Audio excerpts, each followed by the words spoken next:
Hello my dear friends, once again most welcome everyone. एक बार फिर से आप सभी दोस्तों का मैं अंकुर शुक्ला समसामयिक घटना चक्र के ऑनलाइन प्लेटफॉर्म पर आप लोगों का वेलकम करता हूं। ठीक है, जितने भी हमारे दोस्त हैं सारे लोगों का स्वागत है। और जैसा कि आपको पता है कि प्रतिदृष्टि 2022 ये बुक आपकी लॉन्च हो चुकी है और इस पुस्तक पर आधारित सारे वीडियो लेक्चर की श्रृंखला आपको आपके YouTube चैनल पर मिलने वाली है, जिसके माध्यम से इस बुक में जैसा आप जानते हैं कि इसको 8 पार्ट्स में डिवाइड किया गया है, जिसमें आप राष्ट्रीय परिदृश्य, अंतर्राष्ट्रीय परिदृश्य, विधिक, खेल, विज्ञान और साथ ही साथ इसमें आपको बिहार पीसीएस के लिए स्पेशल बिहार टॉपिक भी दिया गया है। ठीक है, इस प्रकार से संक्षिप्तियों के साथ में सारे 8 टॉपिक को हम लोग यहाँ पर वीडियो लेक्चर्स के माध्यम से आपके सामने प्रस्तुत करने वाले हैं। जैसा कि आप जानते हैं कि कई सारे यूट्यूब चैनल के माध्यम से आपके इस पुस्तक का विश्लेषण एक प्रकार से पीडीएफ के माध्यम से किया जाता है। जैसा आप देख सकते हैं ये पीडीएफ आपके सामने रखा गया है, इसी प्रकार से वो लोग आपके सामने डिस्कस करते हैं। लेकिन यहाँ पर काफ़ी सारी चीज़ें ऐसी हैं जो आपको विजिबल नहीं होती हैं पीडीएफ में, इसीलिए इस पीडीएफ माध्यम से जो आपको देखने में असुविधा होती है उसको दूर करने के लिए घटना चक्र के इस प्लेटफॉर्म के द्वारा आपके लिए विशेष तौर पर पीपीटी के माध्यम से यहाँ पर सारी चीज़ों को आपके सामने रखा जाएगा ताकि आपको सारी चीज़ों को समझने में, देखने में आसानी हो। और ये विशेष पहल आपके लिए शुरू की गई है विशेष तौर पर बीपीएससी एग्जाम में बैठने वाले स्टूडेंट के लिए। तो एक बार जितने भी हमारे दोस्त हैं सारे लोग साथ में जुड़ जाइए, सेशन को लाइक और शेयर कर दीजिए। और एक बार जो भी आप ये पुस्तक खरीदना चाहते हैं, याद रखिएगा ये पुस्तक आपको हमारे समसामयिक घटना चक्र के ऐप पर भी ऑनलाइन उपलब्ध हो जाएगी, वहाँ से भी आप परचेस कर सकते हैं। साथ ही साथ आपके मार्केट में भी ये पुस्तक आपके उपलब्ध हो चुकी है। ठीक है, तो आइए शुरू करते हैं आज का हमारा सेशन, जिसका नाम है विधिक परिदृश्य। विधिक परिदृश्य, आइए आज शुरू करते हैं हमारा विधिक परिदृश्य, जिसमें हम डिस्कस कर लेंगे डियर सारे अपने विधिक जितने भी आपके पूरे लगभग 1 वर्षों में जितने संशोधन किए गए हैं हमारे संविधान में या अलग अलग राज्यों में जो महत्वपूर्ण संविधान आपके संशोधन किए गए, अमेंडमेंट हुए हैं, उन सारी चीज़ों से महत्वपूर्ण टॉपिक पर आज हम चर्चा करने वाले हैं। तो जल्दी से सारे लोग एक बार तैयार हो जाइए, सेशन को लाइक और शेयर सारे दोस्तों के बीच कर दीजिएगा। फिर हम लोग बढ़ते हैं आज के हमारे मोस्ट इंपॉर्टेंट टॉपिक विधिक परिदृश्य पर। चलिए, सबसे पहले अपने अधिनियम और विधेयक में हम देखेंगे। सबसे पहला हमारा जो है भारतीय अंटार्कटिका विधेयक 2022 है।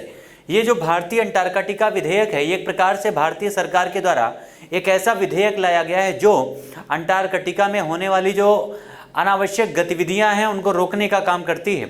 इस विधेयक में क्या क्या चीज़ें दी गई हैं आइए उनको बारे में चर्चा करेंगे। लेकिन सबसे पहले इतनी बात आप जान लीजिए कि कोई भी विधेयक हो संसद में पास कब होता है, जब वो राज्यसभा, लोकसभा या फिर लोकसभा राज्यसभा में पास होने के बाद राष्ट्रपति का हस्ताक्षर हो जाता है। यानी किसी भी विधेयक को पास होने के 3 रास्ते हैं। पहला, उसे राज्यसभा में या फिर लोकसभा में पास होना है, उसके बाद जाना है प्रेसिडेंट के पास। इन तीनों रास्तों से गुजर कर के ही कोई भी विधेयक कानून बनता है, याद रखिएगा। यानी तीनों प्रोसेस अगर पूरे हो जाते हैं तो वही विधेयक एक कानून का नाम ले लेता है, कानून का रूप ले लेता है। तो पहला हमारा है भारतीय अंटार्कटिका विधेयक 2022, जो एक प्रकार से अंटार्कटिका क्षेत्र में अनावश्यक गतिविधियों को रोकने का काम करता है। और ये आपका जो विधेयक है ये 22 जुलाई 2022 को लोकसभा में तथा 1 अगस्त 2022 को राज्यसभा के द्वारा इसको पास किया गया है हमारे आपके संसद के द्वारा। और यह जो विधेयक है काम क्या करता है, तो यह विधेयक अंटार्कटिका संधि, अंटार्कटिका समुद्री जीव संसाधन संबंधी सम्मेलन और अंटार्कटिका संधि हेतु पर्यावरण संरक्षण, जो आपके अंटार्कटिका में पर्यावरण के लिए जो एक आपका संरक्षण सम्मेलन हुआ था वो आपका मैड्रिड प्रोटोकॉल है, जो मैड्रिड में आपका सम्मेलन हुआ था। ठीक है, पर प्रोटोकॉल को प्रभावी बनाने का प्रयास करता है। यानी इन सारी जो आपकी अंटार्कटिका संधि हुई है, अंटार्कटिका समुद्री जीव संसाधन संबंधी जो भी आपके नियम कानून बनाए गए हैं, उसके अलावा मैड्रिड प्रोटोकॉल में जो बातें की गई हैं उन्हीं बातों को एक प्रकार से लागू करने का प्रयास किया गया है हमारे भारतीय संसद के द्वारा। और ये आपका संशोधन किया गया भारतीय अंटार्कटिका विधेयक 2022।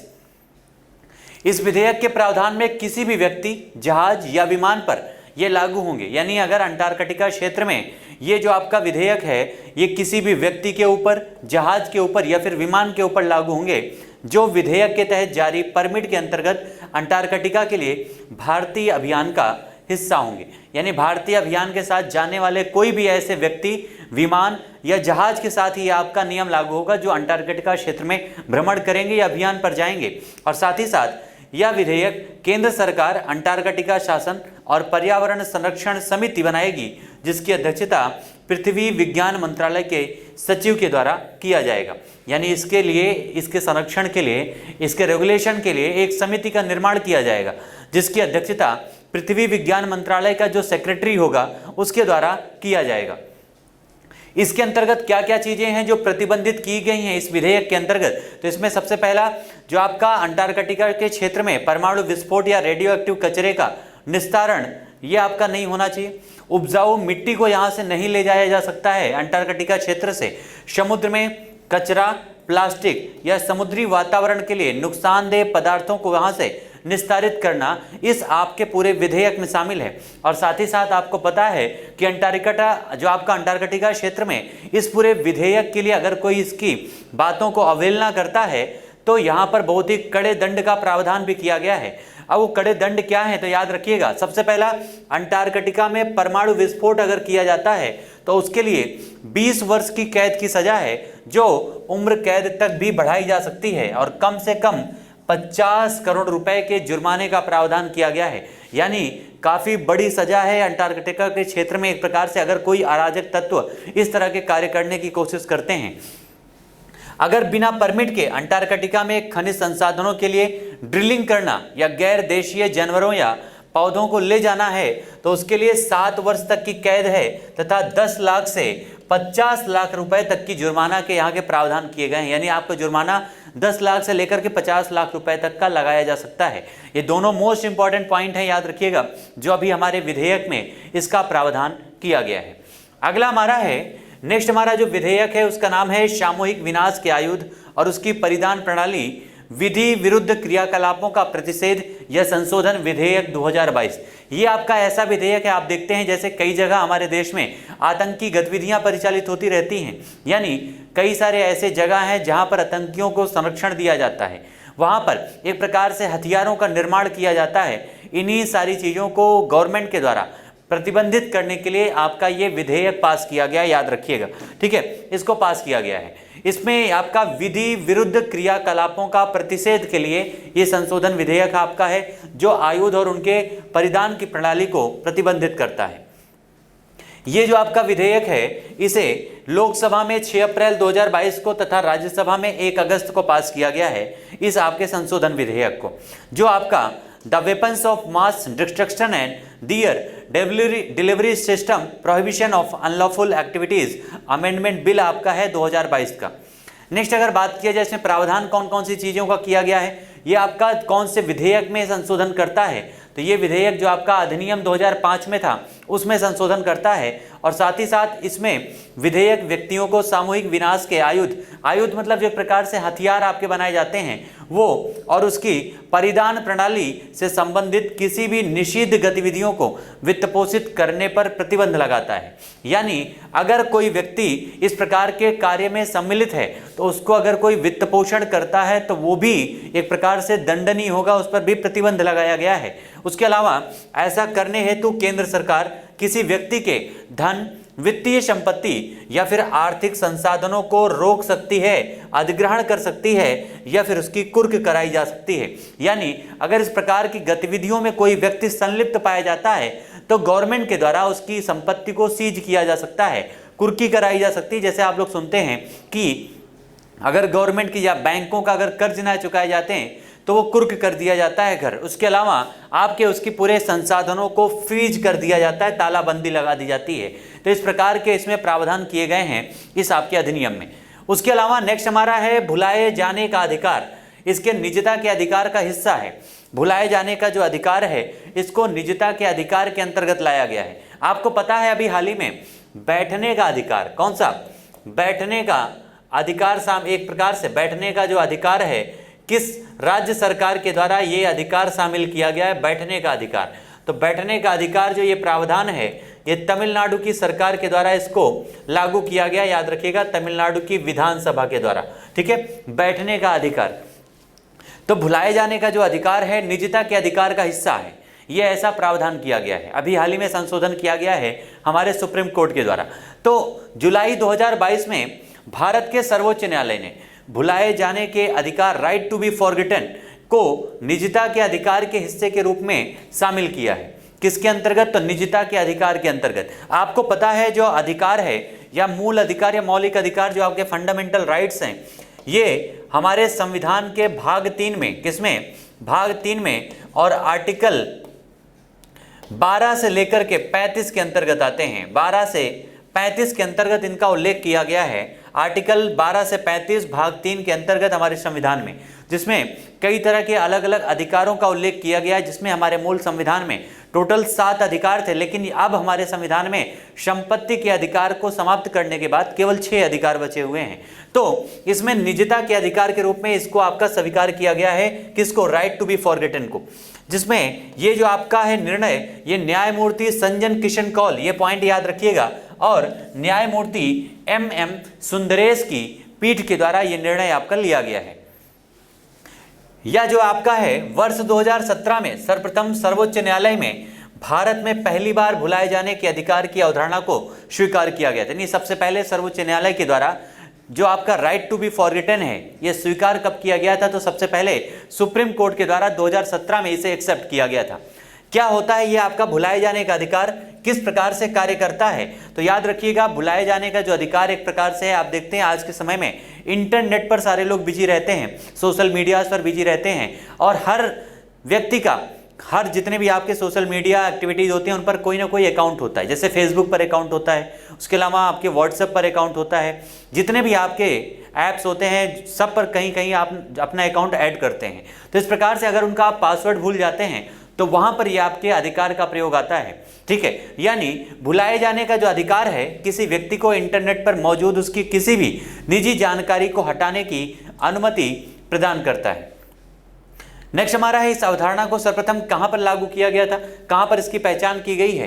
तो यूरोपीय यूनियन ने सबसे पहले इसकी पहचान दी थी, और निजता का अधिकार भारत के सर्वोच्च न्यायालय ने वर्ष 2017 में KS पुत्तास्वामी बनाम भारत संघ नामक ऐतिहासिक वाद में निजता के अधिकार को मौलिक अधिकार माना था। आपको याद होगा यूपीएससी 2018 में यह आपका क्वेश्चन पूछा गया था। यूपीएससी 2018 में क्वेश्चन पूछा गया था, निजता का अधिकार कौन से आर्टिकल के अंतर्गत आता है? एक बार कमेंट में आंसर करके आप लोग बताइएगा कि निजता का जो अधिकार है हमारे संविधान के किस अनुच्छेद के अंतर्गत आता है। सारे लोगों का कमेंट सेक्शन में आंसर आना चाहिए। ठीक है, ये किस केस के अंतर्गत लिया गया है फैसला? तो KS पुत्तास्वामी बनाम भारत संघ नाम के एक ऐतिहासिक फैसले के, ऐतिहासिक ये आपका वाद था, जिसके अंतर्गत इस फैसले को एक प्रकार से सुप्रीम कोर्ट ने मान्यता दिया है। ठीक है, नेक्स्ट हमारा है दिल्ली नगर निगम संशोधन अधिनियम 2022।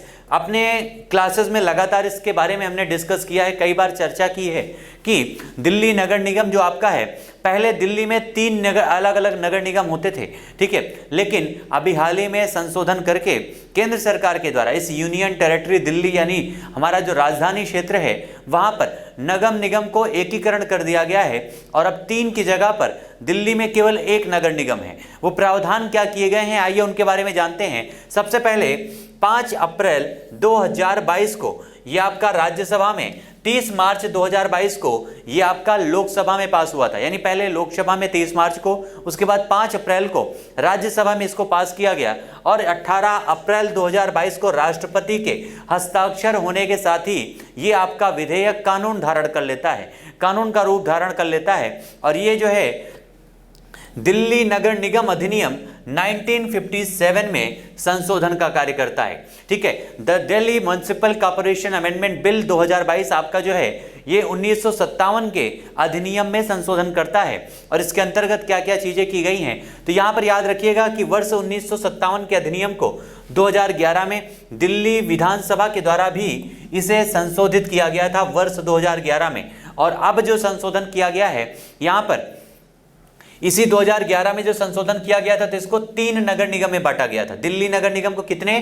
3 नगर निगम में। कौन कौन से? उत्तरी दिल्ली नगर निगम, दक्षिणी दिल्ली नगर निगम तथा पूर्वी दिल्ली नगर निगम। यानी एक प्रकार से 1957 का जो अधिनियम था, 2011 में सबसे पहले दिल्ली सरकार ने उसमें संशोधन किया, वहां दिल्ली की एक प्रकार से विधानसभा ने संशोधन किया 2011 में, और दिल्ली नगर निगम को 3 अलग अलग नगर निगम में उसको विभाजित कर दिया। कौन कौन से? उत्तरी, दक्षिणी और पूर्वी दिल्ली में। लेकिन फिर से ये आपका अधिनियम 2022 आता है, और इसमें तीनों नगर निगमों को एकीकरण कर दिया गया, यूनाइट कर दिया गया और अब इसका नाम रख दिया गया दिल्ली नगर निगम।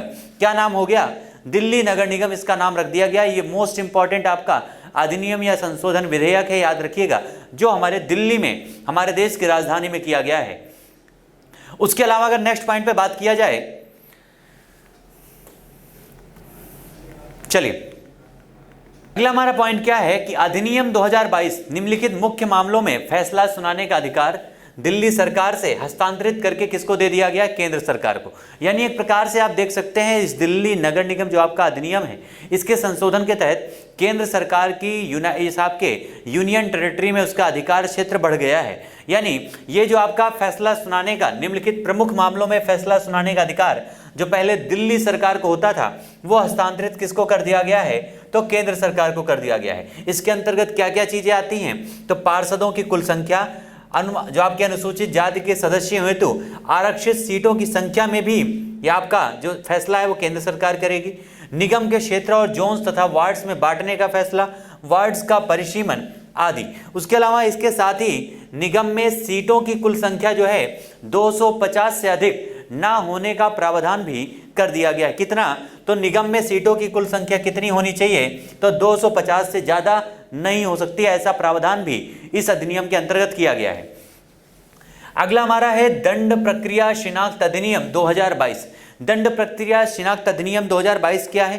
तो ये एक प्रकार का ऐसा अधिनियम है, जैसे आप देखते हैं कई प्रकार के आपके अपराधी होते हैं जो लगातार कई बार जो है अपराध करते रहते हैं।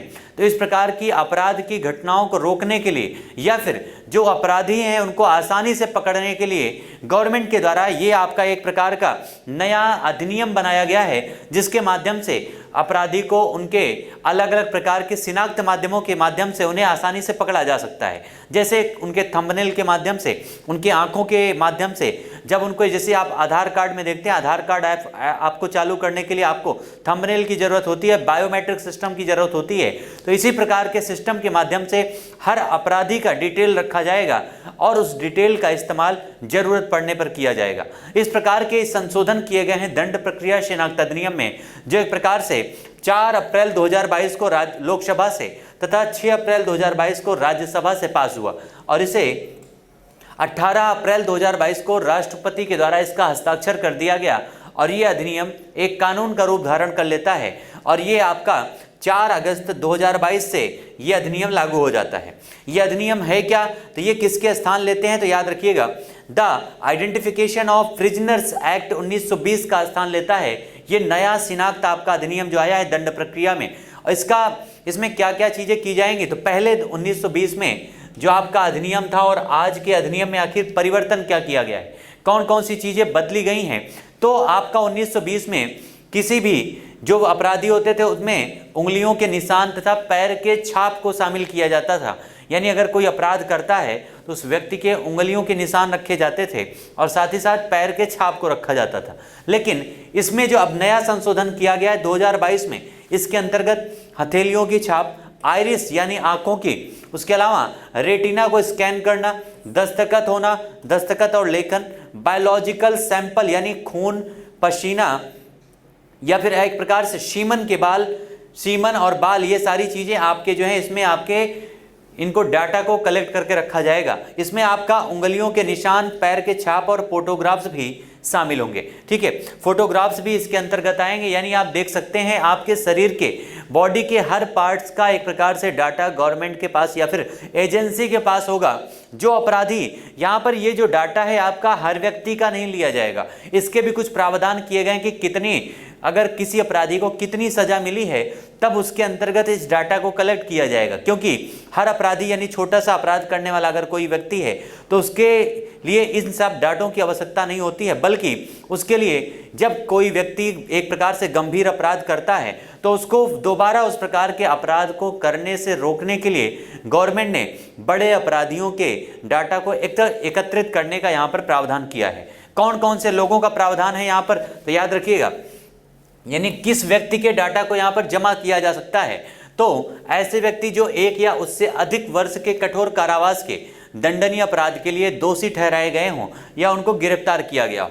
दूसरा, एक ऐसे व्यक्ति जिन्हें अक्षय व्यवहार या शांति बनाए रखने के लिए सिक्योरिटी जमा कराने का आदेश दिया गया हो। तीसरा, मजिस्ट्रेट आपराधिक जांच में मदद के लिए किसी गिरफ्तार के डाटा लेने के आदेश दे सकता है, यानी अगर मजिस्ट्रेट जो है आपराधिक जांच के लिए जो है मदद करने के लिए किसी भी गिरफ्तार व्यक्ति के इन सारी चीज़ों की डाटा रखने के आदेश दिया जा सकता है, किसके द्वारा? मजिस्ट्रेट के द्वारा। उसके अलावा अपराधी या किसी मामले में गिरफ्तार व्यक्ति, हालांकि ऐसे व्यक्ति से ही जो जबरदस्ती बायोलॉजिकल सैंपल लिए जा सकते हैं जिसने किसी महिला या बच्चे के साथ में अपराध किया हो, और ऐसा कोई व्यक्ति जिसे न्यूनतम 7 वर्ष की अपराध की सजा दी गई हो, कितना? 7 वर्ष की सजा दी गई हो, उसी के मामले में डाटा को उसके इकट्ठा किया जा सकता है, जमा किया जा सकता है। साथ ही साथ किसी निवारक निरोधक कानून के अंतर्गत हिरासत में लिया गया व्यक्ति, निवारक निरोधक कानून का मतलब होता है एक प्रकार से आतंकी गतिविधियों को रोकने के लिए बनाए गए कानून, जैसे आपने टाटा का नाम सुना होगा, ठीक है। इन सारी गतिविधियों के अंतर्गत आने वाले व्यक्ति के भी डाटा को इकट्ठा किया जा सकता है। उसके अलावा ये सारे जो आपके डाटाज हैं ये इकट्ठा कौन करेगा?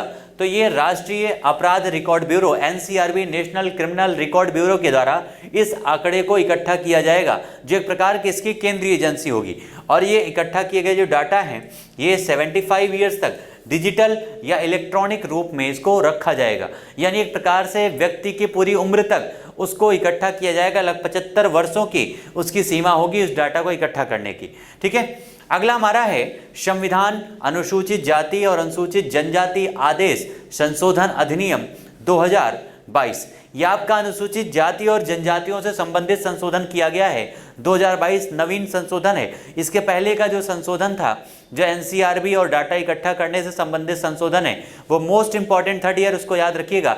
वहाँ से आपके एग्जाम में काफ़ी सारे प्रावधान किए जा सकते हैं, एग्जाम में क्वेश्चन अराइज किया जा सकता है कि किस प्रकार के व्यक्तियों के लिए ये सारे आपके संशोधन किए गए हैं, किन व्यक्तियों के ऊपर ये सारी चीज़ें अप्लाई की जाएंगी। उस प्रकार के आपके क्वेश्चन स्टेटमेंट टाइप में पूछे जा सकते हैं, ठीक है। ये आपका जो संशोधन है अनुसूचित जाति और अनुसूचित जनजाति आदेश संशोधन अधिनियम जो है, ये आपका 30 मार्च 2022 को राज्यसभा से और 5 अप्रैल को इसे लोकसभा से पास किया गया है, ठीक है। आपको पता है हमारा जो संसद है, इसमें संसद ये आपका 3 प्रकार के वर्ड से मिलके बना है। सरल, इसको याद रखिएगा, सा से आपका संसद हो जाएगा, जो 79 आर्टिकल में जिसका उल्लेख किया गया है। राज्यसभा का 80 में और लोकसभा का उल्लेख 81 में मिलता है। ये तीनों आर्टिकल से याद रखिएगा, मोस्ट इंपॉर्टेंट है, हमेशा आपके एग्जाम में पूछे जाते रहते हैं, ठीक है। नेक्स्ट आप याद रखिएगा 8 अप्रैल 2022 को राष्ट्रपति की मंजूरी मिलते ही ये विधेयक आपके कानून का रूप धारण कर लेता है। इसमें क्या क्या उल्लेख किया गया है, संशोधन क्या किया गया है? तो सबसे पहले ये जो आपका संविधान अनुसूचित जातियों का आदेश 1950 में एससी आदेश था, उसमें संशोधन किया गया है। दूसरा एसटी आदेश में, जो आपका 1950 का एसटी आदेश है, यानी अनुसूचित जनजाति आदेश, इसमें संशोधन किया गया है। इसमें इस आपके संशोधन के तहत झारखंड की एससी सूची से एक समुदाय है जिसका नाम है भोक्ता समुदाय। क्या नाम है? भोक्ता समुदाय को निकाल करके राज्य की एसटी सूची में शामिल किया गया है। जो भोक्ता समुदाय है, ये क्वेश्चन आपसे बन सकता है कि अभी हाल ही में झारखंड राज्य के किस एक प्रकार से समुदाय को एससी सूची से निकाल करके एसटी सूची में डाला गया है? तो भोक्ता समुदाय को कौन से राज्य में? तो झारखंड की सरकार के द्वारा। और इसके साथ ही झारखंड में एसटी सूची में कुछ समुदायों को शामिल करने हेतु एसटी आदेश की अनुसूची में संशोधन करता है। ये जो समुदाय हैं ये कौन कौन से हैं? देशवारी, गंजू, दौलतबंदी या फिर पटबंदी, राउत, मझिया, खैरी, तमरिया और पुरान, ये सारे आपके महत्वपूर्ण समुदाय हैं। इनका संबंध कहाँ से है? तो झारखंड से। अब यहाँ पर आपके एग्जाम में कभी कभी जो समुदायों से क्वेश्चन पूछा जाता है, जो जनजातियों से क्वेश्चन पूछा जाता है कि ये जनजाति कहाँ पाई जाती है, तो उन जनजातियों में ये नाम आपके एग्जाम में देखने को मिल सकते हैं। इसलिए इनको याद रखिएगा, क्योंकि इन्हीं समुदायों से संबंधित ही आपका ये संशोधन है, जिसमें सबसे ज़्यादा इंपॉर्टेंट आपका भोक्ता समुदाय है, जिसका संबंध है झारखंड से। अगला हमारा है संविधान अनुसूचित जनजाति आदेश संशोधन। ये केवल अनुसूचित जनजाति है, वो आपका अनुसूचित जनजाति, अनुसूचित जाति और अनुसूचित जनजाति दोनों संशोधन था, ठीक है। लेकिन ये जो आपका आदेश है एक प्रकार से केवल अनुसूचित जनजाति है, यानी एसटी, ठीक है। एसटी ऑर्डर्स अमेंडमेंट आपका 2022 है। इस बिल को आपका 28 मार्च 2022 को लोकसभा में तथा 6 अप्रैल को राज्यसभा के द्वारा पास किया गया और 18 अप्रैल को राष्ट्रपति के परमिशन मिलने के साथ ही ये आपका संशोधन हो गया, यानी एक प्रकार से कानून का रूप धारण कर लेता है। अधिनियम 2022 जो आपका ये संशोधन है, ये उसी 1950 के एसटी एक्ट में संशोधन करता है जो इसके पहले अभी हमने पढ़ा था, एसटी और एससी और एससी एसटी एक्ट, लेकिन यहाँ पर ये प्रावधान अलग अलग किए गए। ठीक है, नवीनतम अधिनियम के द्वारा वर्ष 1950 के आदेश की अनुसूची भाग 15 में यह आपका संशोधन करता है। तो इसमें त्रिपुरा में अनुसूचित जनजातियों को निर्दिष्ट करता है। ये किसके बारे में बताता है? तो त्रिपुरा की जो अनुसूचित जातियां हैं, जनजातियां, उनके बारे में बताता है। और साथ ही साथ ये नवीनतम अधिनियम के द्वारा त्रिपुरा में अनुसूचित जनजातियों की सूची में एक जनजाति है, नाम क्या है? कुकी जनजाति। मोस्ट इंपॉर्टेंट पॉइंट है, याद रखिएगा। कौन सा? कुकी जनजाति की उपजाति यानी सब ट्राइब्स के रूप में दार्लोंग समुदाय को शामिल किया गया है। ये मोस्ट इंपॉर्टेंट पॉइंट है कि कुकी जनजाति के एक प्रकार से अभी हाल ही में कुकी जनजाति के उपजाति के रूप में किस समुदाय को शामिल किया गया? तो उसका नाम है दार्लोंग समुदाय। और इसका संबंध कहाँ से है? तो इसका संबंध है त्रिपुरा से। कौन से राज्य से संबंध है? तो त्रिपुरा से संबंध है, याद रखिएगा। इसके पहले हमने जो भोक्ता आपका समुदाय देखा वो झारखंड से संबंधित है, ये आपका त्रिपुरा से संबंधित है। ठीक है, नेक्स्ट हमारा है निर्वाचन विधि संशोधन अधिनियम 2021। निर्वाचन विधि का मतलब क्या होता है? एक प्रकार से मतदान करने के लिए कई प्रकार से निर्वाचन आयोग के जो भी प्रावधान है उनमें संशोधन किया गया है संसद के द्वारा। आप देखते हैं कई बार गांव में सुनने को मिलता है कि एक ही व्यक्ति ने 2-2 बार वोटिंग किया है, या एक ही व्यक्ति के 2-2 मतदाता कार्ड बने हुए हैं, या फिर कि कहीं पर आप देखेंगे पति पत्नी के नाम में थोड़ा कहीं डिफर हो जाता है। इन सारी चीज़ों को सही करने के लिए ये आपका संशोधन किया गया निर्वाचन विधि संशोधन अधिनियम 2021, जिसे 21 दिसंबर 2022 को राज्यसभा के द्वारा पास किया गया तथा 20 दिसंबर को ये लोकसभा में पास हुआ था, जिसे 29 दिसंबर को राष्ट्रपति के द्वारा हस्ताक्षरित करके आदेश दे दिया या इसे कानून का रूप दे दिया गया। इसके अंतर्गत जो प्रावधान है ये किसमें संशोधन करता है? तो जनप्रतिनिधित्व अधिनियम यानी representation of the people act 1950 और जनप्रतिनिधित्व अधिनियम 1951 में ये संशोधन करता है आपका, अभी जो नवीन संशोधन हुआ है। और 2021 का ये जो अधिनियम है इसका उद्देश्य क्या है? तो आधार को वोटर आईडी से जोड़ना, आधार को वोटर आईडी से जोड़ना, जिसके माध्यम से अगर वोटर आईडी से जुड़ जाता है तो जो एक प्रकार से डबल नामांकन की असुविधा होती है, लोग 2-2 जगह नामांकन करके रखते हैं, लोगों का नाम गांव में भी रहता है और जहां पर वो कहीं शहर में जाते हैं तो वहां पर भी उनका एक प्रकार से मतदाता कार्ड बन जाता है, जिसकी वजह से काफ़ी सारे उलटफेर हो जाते हैं मतदान में। तो इस प्रकार के चीज़ों को रोकने के लिए, दोहरे नामांकन को रोकने के लिए ये वोटर आईडी से जोड़ा जाएगा आधार कार्ड को। उसके साथ ही पत्नी शब्द जो है, पत्नी शब्द की जगह पर उसके अलावा 18 वर्ष की आयु यानी मत देने के लिए मतदान करने की उम्र कितनी होती है? तो 18 वर्ष। 18 वर्ष की आयु पार कर चुके हुए जो लोग होते हैं, मतदाता कार्ड आपका बनने के लिए केवल 1 वर्ष में 1 बार की अवधि होती है, लेकिन यहाँ पर युवाओं को 1 कैलेंडर वर्ष में 4 बार जनवरी, 1 अप्रैल, 1 जनवरी, 1 अप्रैल, 1 जुलाई और 1 अक्टूबर को अपना नामांकन कराने का मौका मिलेगा, जो पहले 1 वर्ष में केवल 1 बार था। यानी इसके पहले जो है 1 वर्ष में व्यक्ति 1 बार ही अपना नामांकन करा सकता था, लेकिन इस संशोधन के माध्यम से व्यक्ति 1 वर्ष में 4 बार अपना यहाँ पर नामांकन करा सकता है, जो 3-3 महीने के अंतराल पर, जिसका डिवीजन किया गया है 1 जनवरी को, 1 अप्रैल को, 1 जुलाई को और 1 अक्टूबर को। ठीक है, नेक्स्ट हमारा है बांध सुरक्षा अधिनियम 2021। बांध सुरक्षा अधिनियम 2021 काफी मोस्ट इंपॉर्टेंट ये सारे क्वेश्चन है, याद रखिएगा। ठीक है, मोस्ट इंपॉर्टेंट ये सारे पॉइंट हैं, ध्यान दीजिएगा। और इस बांध सुरक्षा अधिनियम 2021 ये क्या है? तो एक प्रकार से हमारे देश में जो भी बड़े बांध हैं, यानी जिनको बड़े बांध की संज्ञा दी गई है, जिनको बड़े बांध के रूप में प्रमाणित किया गया है, उन बांधों की सुरक्षा के लिए ये आपका बांध सुरक्षा अधिनियम 2020 आपका 21 पास किया गया है। इस संशोधन जो आपका किया गया है, इसमें इसे 2 अगस्त 2019 में तथा 2 दिसंबर 2021 को राज्यसभा से और लोकसभा से इसको पास किया गया। ठीक है, तो और इसको 13 दिसंबर 2021 को जो है राष्ट्रपति की जैसा ही इसके हस्ताक्षर होते हैं राष्ट्रपति के, तुरंत ये आपका कानून का रूप धारण कर लेता है। बड़े बांधों की सुरक्षा के लिए ये आपका संशोधन किया गया है। ये आपका कब से लागू होगा? तो 30 दिसंबर 2021 से ये आपका प्रावधान लागू हो जाएगा, अधिनियम लागू हो जाएगा। ये है क्या, इसमें क्या चीजें दी गई हैं? तो बांध सुरक्षा अधिनियम देश के सभी बड़े बांधों की निगरानी, निरीक्षण, परिचालन और रखरखाव संबंधी पर्याप्त सुविधा प्रदान करेगा ताकि बांध के विफल होने से संबंधित आपदा को रोका जा सके।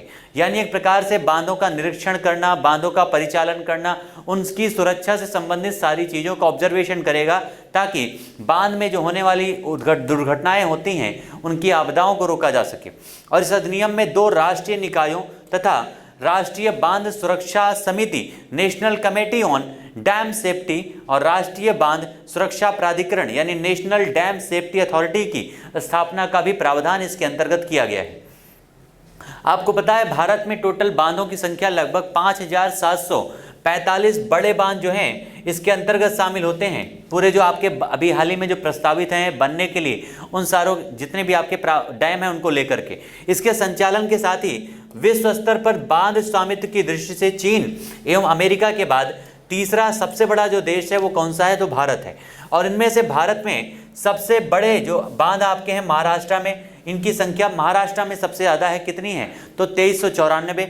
उसके बाद मध्य प्रदेश आता है जहाँ पर 906 हैं, गुजरात में 632 हैं। ये आपके बांधों की संख्या 3 भारत में सबसे ज़्यादा बांधों वाले राज्य हैं, डैम वाले राज्य हैं। बिहार में बड़े बांधों की संख्या कुल कितनी है? तो 26 है। बिहार को याद इसलिए रखना है क्योंकि ये आपका जो सेशन है बीपीएससी स्पेशल के आधार पर इसको एक प्रकार से चलाया जा रहा है, जिसमें निर्माणाधीन बड़े बांधों की संख्या कितनी है? तो 2 है। और साथ ही साथ उत्तर प्रदेश में 117 बड़े बांधों का निर्माण किया गया है, जबकि 13 बांध निर्माणाधीन यानी अभी बन रहे हैं। ठीक है, ये सारे मोस्ट इंपॉर्टेंट पॉइंट थे आपके बांधों के संबंधित, सुरक्षा से संबंधित अधिनियम को लेकर के, यानी कितने बांध हैं और इस जो आपका अधिनियम किया गया है, संशोधन किया गया है, ये जो किस लिए किया गया है? तो बड़े बांधों की सुरक्षा के लिए। बड़े बांधों के दृष्टिकोण से भारत का स्थान क्या है? तो पूरे विश्व में तीसरे स्थान पर है, अमेरिका और चाइना के बाद। उसके अलावा बिहार में कितने बांध हैं, उत्तर प्रदेश में कितने बांध हैं बड़े बांधों की, उसमें निर्माणाधीन बांध कितने हैं, उन सारी चीज़ों को हमने डिस्कस किया।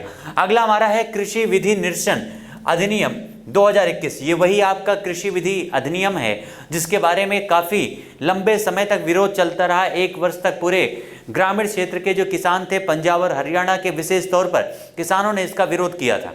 ये आपका कृषि विधि निरसन जो विधेयक है, यानी इस प्रकार से काफ़ी लंबा आंदोलन चलने के बाद गवर्नमेंट के द्वारा, संसद के द्वारा इसको वापस ले लिया गया, इसको निरसित कर दिया गया है।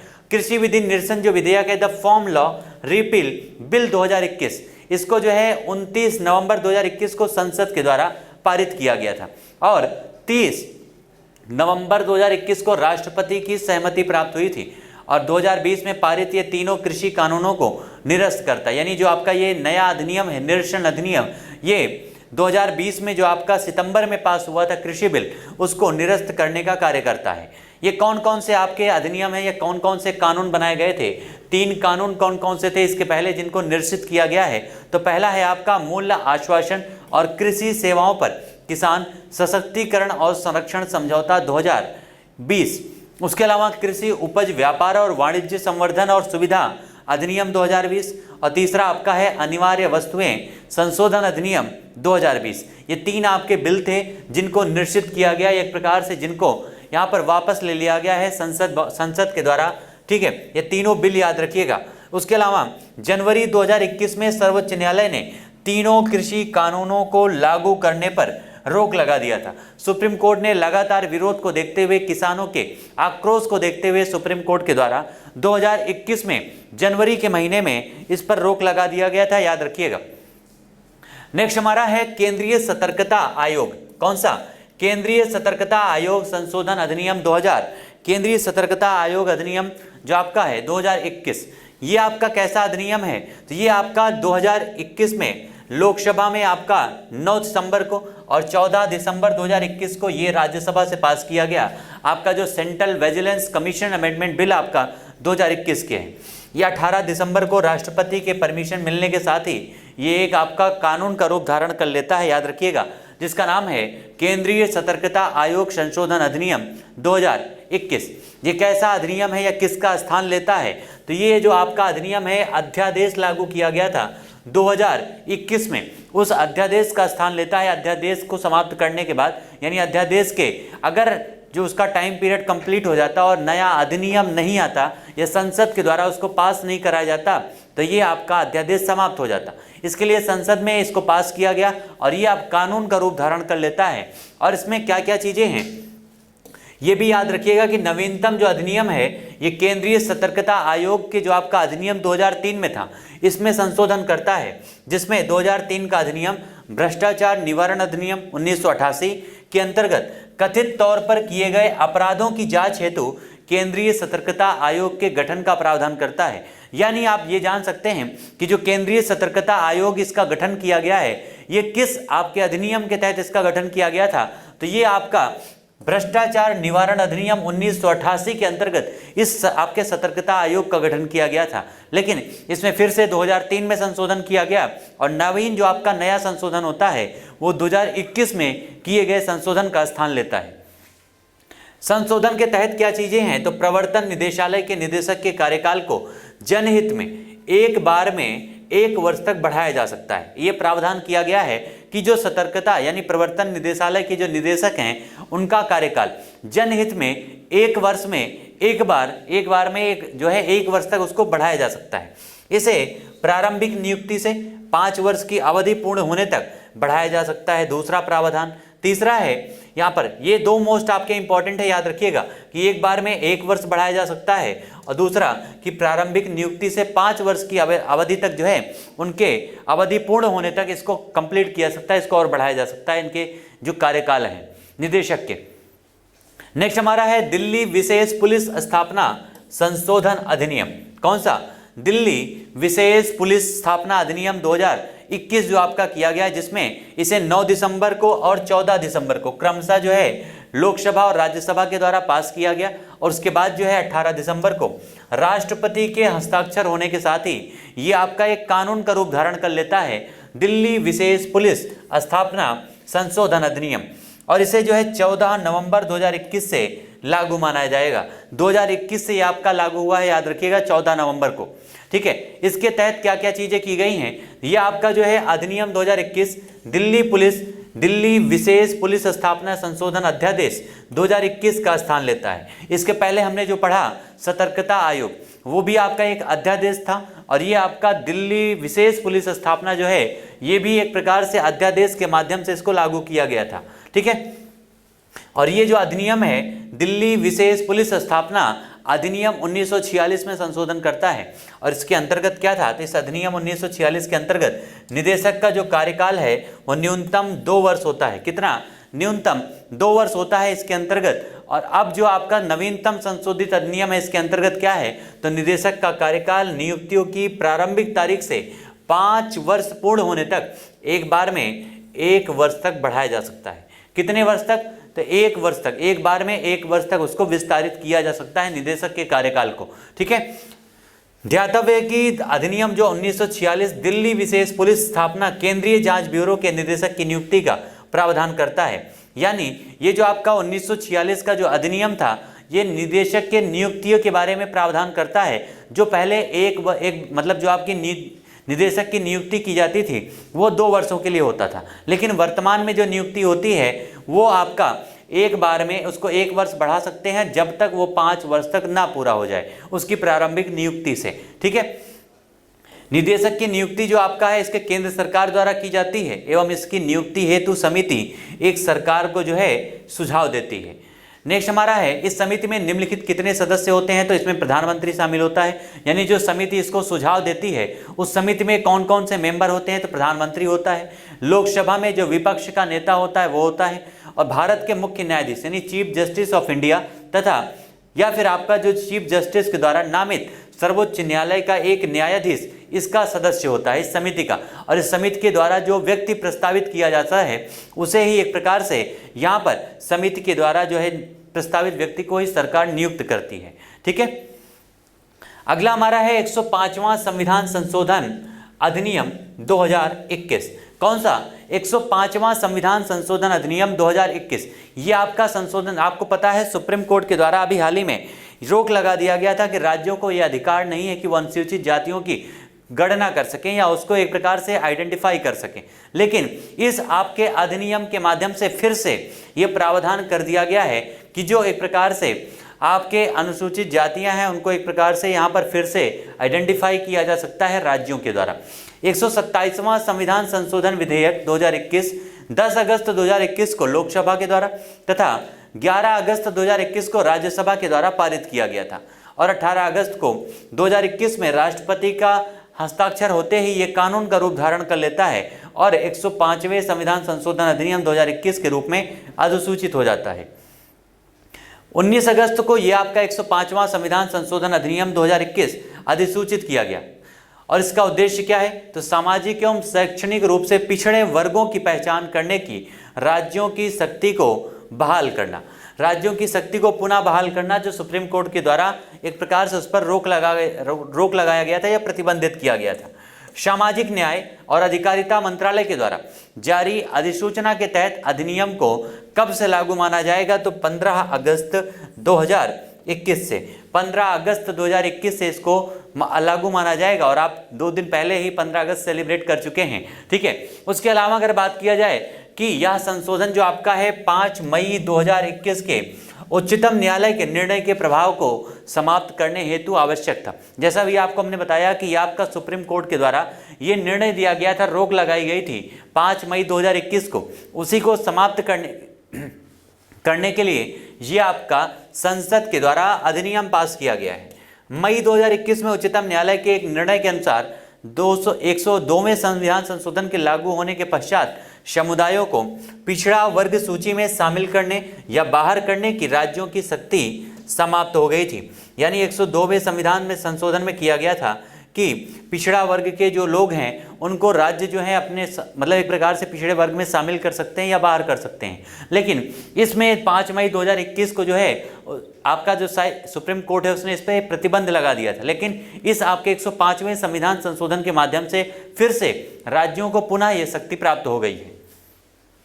102वें संविधान संशोधन अधिनियम 2018 के माध्यम से राष्ट्रीय पिछड़ा वर्ग आयोग ने ये आपको संवैधानिक दर्जा प्रदान करता है। राष्ट्रीय पिछड़ा वर्ग आयोग को, किसको? राष्ट्रीय पिछड़ा वर्ग आयोग को संवैधानिक दर्जा प्रदान करता है और साथ ही साथ सभी उद्देश्यों हेतु किसी भी राज्य या केंद्र शासित क्षेत्र के लिए सामाजिक एवं शैक्षणिक रूप से पिछड़े वर्गों की सूची को अधिसूचित करने का अधिकार राष्ट्रपति को प्रदान करता है। ये आपका जो आपका 102वां संविधान संशोधन था 2018 के माध्यम से। नेक्स्ट हमारा है यह केंद्रीय सूची होगी जो केंद्र सरकार के द्वारा तैयार की जाएगी और नवीनतम संशोधन जो किया गया है, जो अभी हाल ही में परिवर्तन किया गया है, उसके अनुसार प्रत्येक राज्य या केंद्र शासित क्षेत्र भी सामाजिक एवं शैक्षणिक रूप से पिछड़े वर्गों की सूची तैयार कर सकेंगे जो केंद्रीय सूची से भिन्न हो सकती है। यानी आपको पता है इसके पहले जो आपका 102वां संविधान संशोधन था उसके माध्यम से केंद्र के द्वारा ये सूची तैयार की जाती थी और साथ ही साथ राष्ट्रपति के परमिशन के साथ में यह आपका निर्णय लिया जाता था। लेकिन नए संविधान संशोधन 105वें संविधान संशोधन के माध्यम से ये प्रावधान किया गया है कि राज्य या फिर यूनियन टेरिटरीज जो हैं वो भी, उनको भी ये अधिकार है कि वो अपने क्षेत्र में सामाजिक और शैक्षणिक रूप से पिछड़े हुए वर्गों को यहाँ पर एक सूची तैयार कर सकेंगे जो केंद्रीय सूची से अलग भी हो सकती है। ठीक है, चलिए आइए बढ़ते हैं नेक्स्ट पॉइंट पर। अगला हमारा है उत्तर प्रदेश जनसंख्या नियंत्रण विधेयक 2021। मोस्ट इंपॉर्टेंट है डियर, ठीक है, काफी इंपॉर्टेंट है। उत्तर प्रदेश जनसंख्या नियंत्रण ये आपका नया विधेयक है 2021। उत्तर प्रदेश राज्य विधि आयोग ने 15 अगस्त 2021 को प्रदेश सरकार को जनसंख्या नियंत्रण कानून को लेकर के अपनी एक रिपोर्ट सौंपी है और ये वही रिपोर्ट के बारे में बताया गया है। इसके साथ ही आयोग ने उत्तर प्रदेश जनसंख्या नियंत्रण स्त्रीकरण और कल्याण विधेयक the Uttar Pradesh population control stabilisation on welfare bill 2021 का मसौदा भी सरकार को सौंपा है। यानी उत्तर प्रदेश में जनसंख्या को किस प्रकार से नियंत्रित किया जा सके इसका मसौदा भी सरकार को सौंपा गया है। अपने मूल स्वर में विधेयक का यह मसौदा एक बच्चा एक जो नीति है उस पर अमल करता है, यानी एक बच्चा नीति पर अमल करता है, उसको प्रोत्साहित करता है, लेकिन वास्तव में ये दो बच्चा नीति पर आधारित है। कितने पर? दो बच्चा नीति पर आधारित है, यानी हम दो, हमारे दो प्रावधान इस नीति में आपके लागू होते हैं। ठीक है। उसके अलावा ये आपका जो मसौदा है, जो विधेयक है, इसके अंतर्गत किसी दंपति को अगर 2 से ज़्यादा बच्चे होते हैं तो उस पर कई तरह की सुविधाएं, जो गवर्नमेंट के द्वारा सुविधाएं मिलती हैं, उन पर प्रतिबंध लगाया जा सकता है। जो सुविधाएं उत्तर प्रदेश सरकार के द्वारा उसे प्रोवाइड किया जा सकता है। ठीक है। वो सुविधाएं कौन कौन सी हैं तो याद रखिएगा, जैसे राज्य सरकार की स्वास्थ्य योजनाओं से वंचित किया जा सकता है। राशन कार्ड में परिवार के अधिकतम 4 सदस्यों की सीमा कर दी गई है। 4 सदस्यों का मतलब आप समझ सकते हैं, हम दो, हमारे दो, यानी पापा मम्मी और उनके 2 बच्चे। ठीक है। यानी 2 बच्चा नीति को प्रोत्साहन दिया जा रहा है यहाँ पर इस नीति के अंतर्गत। ठीक है। उसके अलावा राज्य सरकार से मिलने वाली विभिन्न मदों में मिलने वाली सब्सिडी नहीं प्रदान की जाएगी। प्रदेश में सरकारी नौकरी में आवेदन पर रोक लगा दिया जाएगा अगर 2 बच्चे से ज़्यादा होते हैं। उसके अलावा नौकरी में रहते हुए भी अगर आपके 2 से ज़्यादा बच्चे होते हैं तो आपको प्रमोशन से वंचित कर दिया जाएगा। इस प्रकार के प्रावधान आपके इस अधिनियम के अंतर्गत शामिल किए गए हैं, प्रावधान में शामिल किए गए हैं। ठीक है।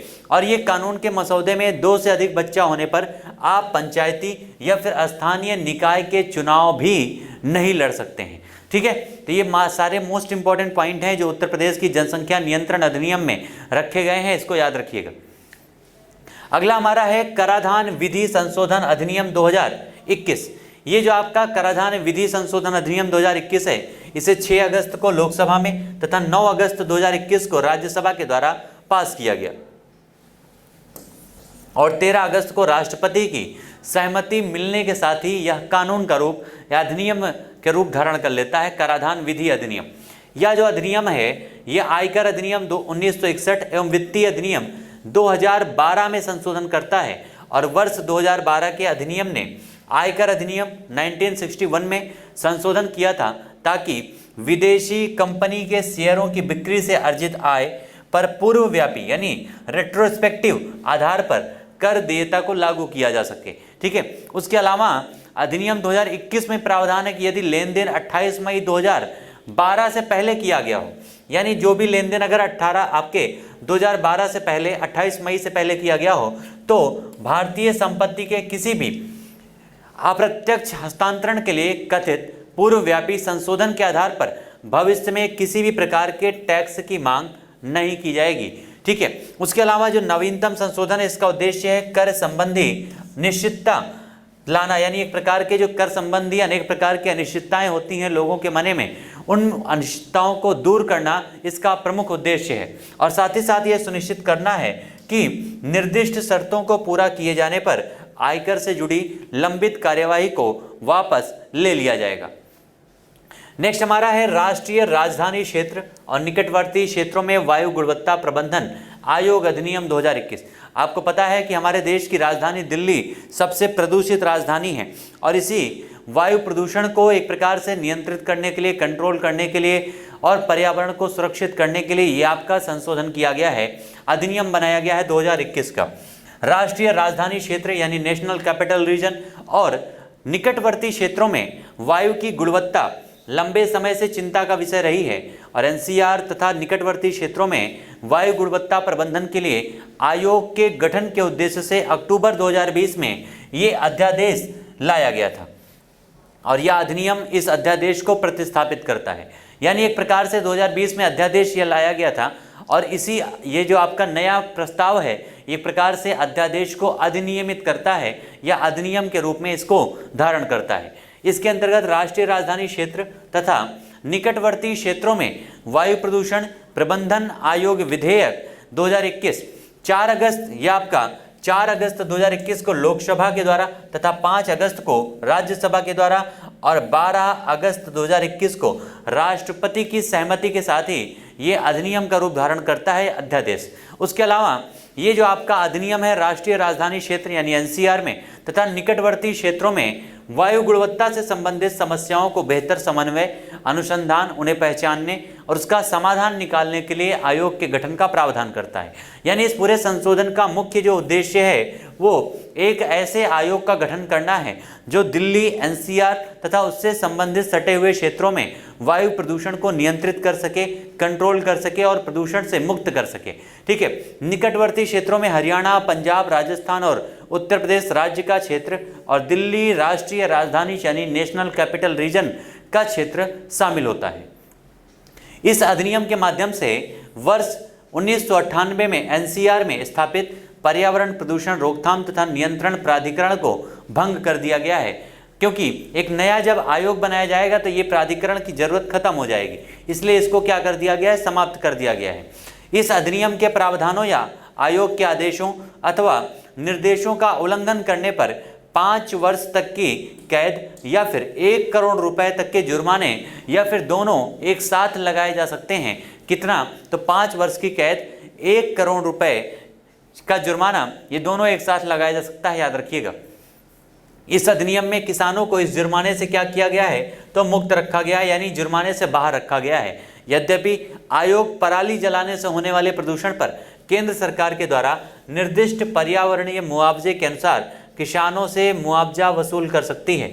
पराली यानी एक प्रकार से जो आप देखते हैं, जो आपके गांव में पराली जलाई जाती है खेतों में, उससे उठने वाले धुएं से काफ़ी प्रदूषण होता है, जिसको रोकने के लिए प्रावधान किया गया है कि गवर्नमेंट जो है ये आपका किसानों से भी मुआवजा वसूल सकती है उनको नियंत्रित करने के लिए। ठीक है, आयोग के सभी आदेशों के खिलाफ अपील की सुनवाई राष्ट्रीय हरित न्यायाधिकरण के द्वारा किया जाएगा। ठीक है, यानी नेशनल ग्रीन ट्रिब्यूनल जो आप देखते हैं, नेशनल एनजीटी के द्वारा, ठीक है, इसकी सुनवाई की जाएगी।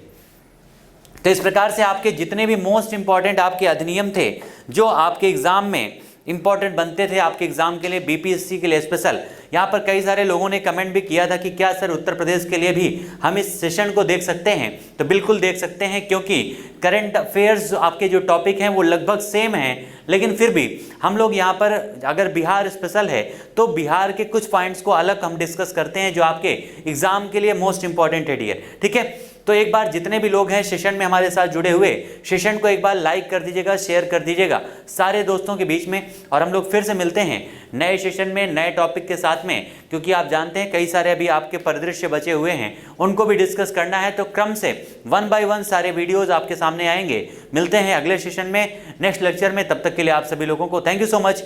जय Hind, all my dear student, Jai Hind.